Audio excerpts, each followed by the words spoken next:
this is Caleb, and welcome back to my channel. I am a real estate agent, and my job is to demystify the real estate process because there's a lot of cynicism out there. Now, one of the biggest things that people are the most cynical about is the fact that they believe the starter home is dead. And when you look at the data just with zero context or any additional information, it can sure seem that way. Because when people, especially my age, if you're a millennial, you look at your grandparents' generation when they're buying homes in, let's say, 60s or 70s, and they're only paying $12,000. And then nowadays, the average starting home on the low end is at least 300K. It's hard not to be cynical. In fact, it's hard not to think home buying is impossible at that point. But here's the thing, that comparison is actually comparing apples to, well, not even oranges. You're comparing apples to like a Lamborghini. And I'll explain what that means and why I say that, because a lot has happened in the last 6 decades. So what I want to do is I want to look at the data, see what has happened to the starter home over the eras, and kind of come to a more grounded conclusion at the end. So let's get started and let's look at how the starter home has evolved over the decades. So let's start with the 1960s, which aka the generation that most likely, especially if you're around my age, your grandparents were most likely buying houses during. Now, back then, the typical home was anywhere between like 2 to 3 bedroom, one bath, and about 1,200 square feet.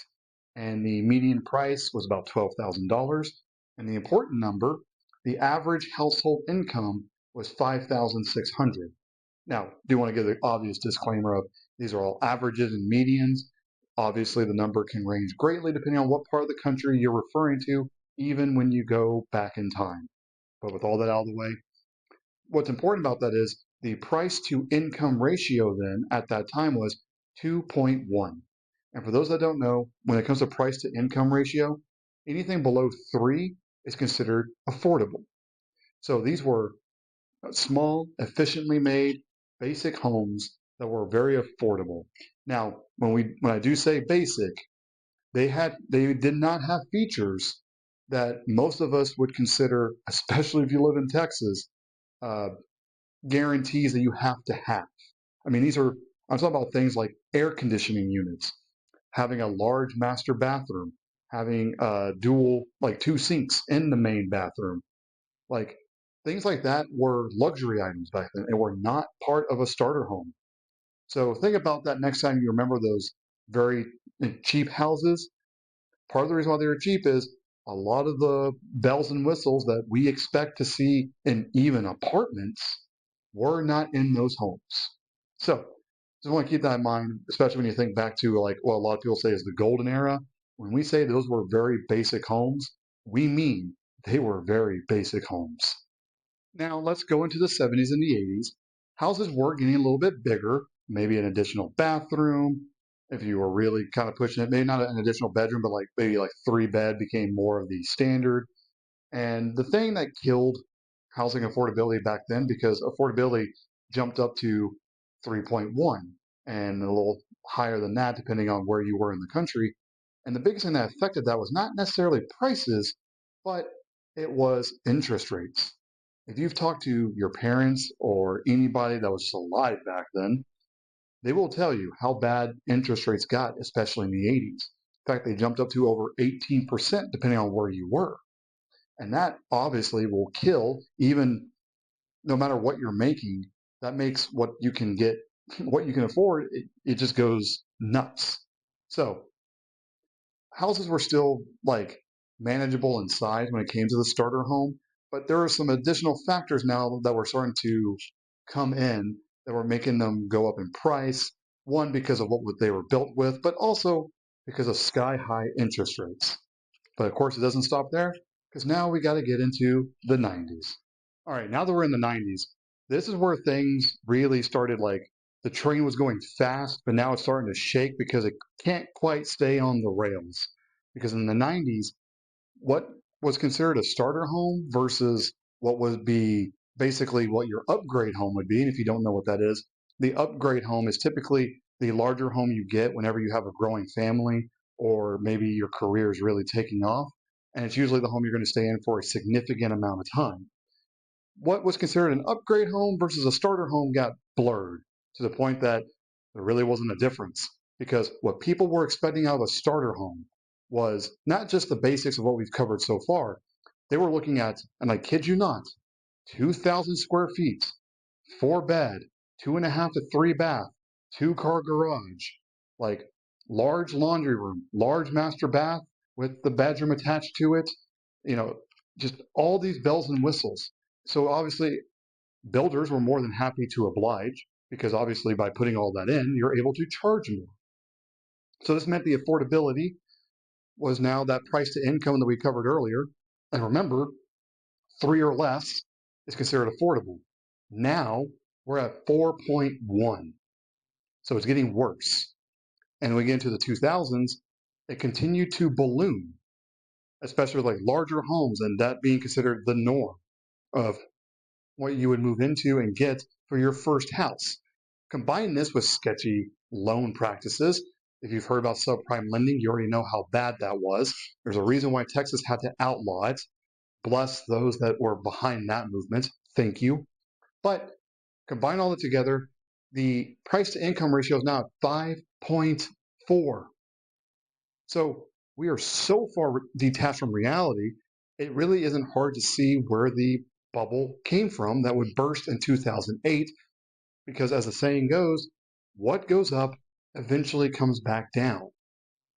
And well, we just got very unrealistic with what was considered a starting home. Now, this isn't to end a note on a cynical place, because obviously we still got a couple of one full decade and half a decade still to cover. But still, I wanted to just make sure we covered just how ridiculous things got there for a good while. So in the, man, it's hard to almost say, nearing 20 years, so, well, 17 to be exact, at least as recording this video, since the housing bubble burst in 2008, where does that leave the starter home now?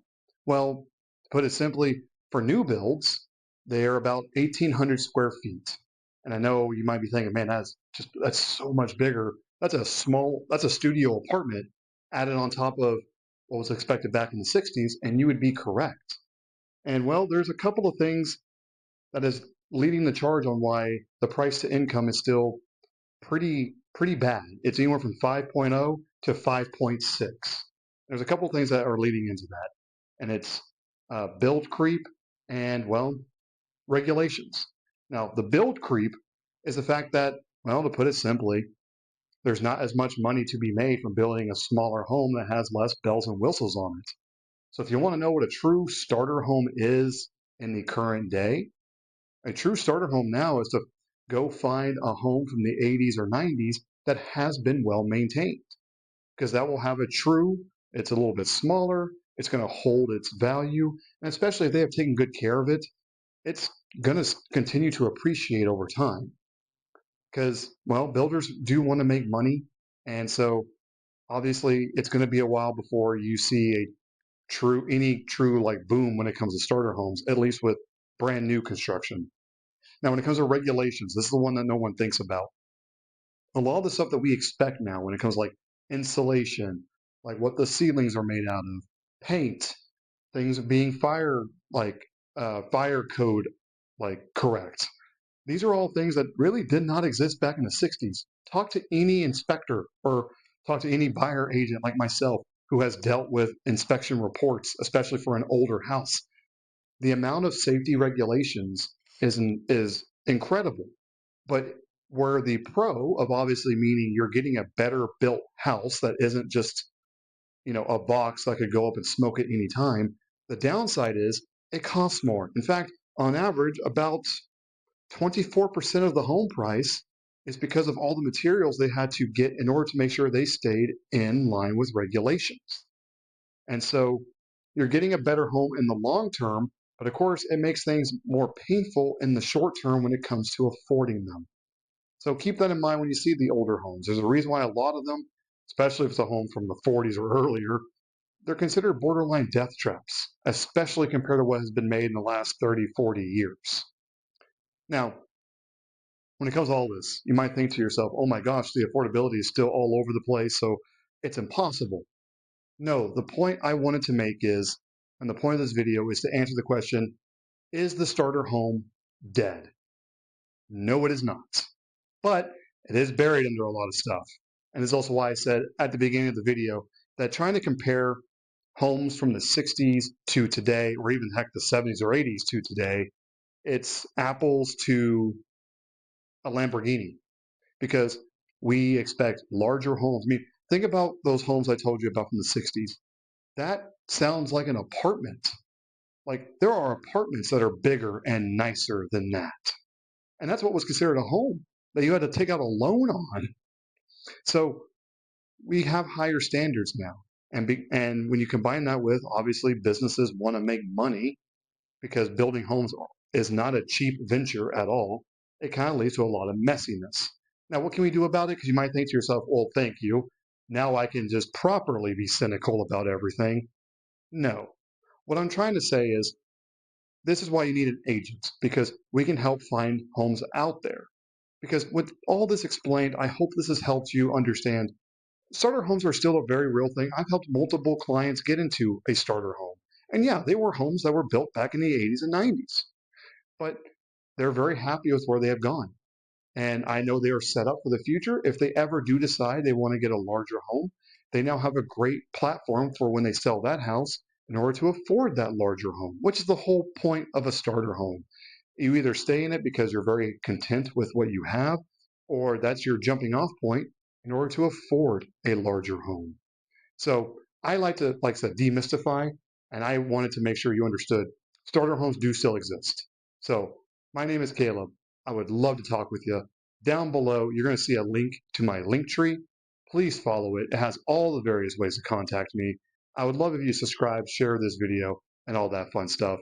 And anyway, I hope you enjoyed it. I enjoyed putting all this together. So I hope to see you in the next one.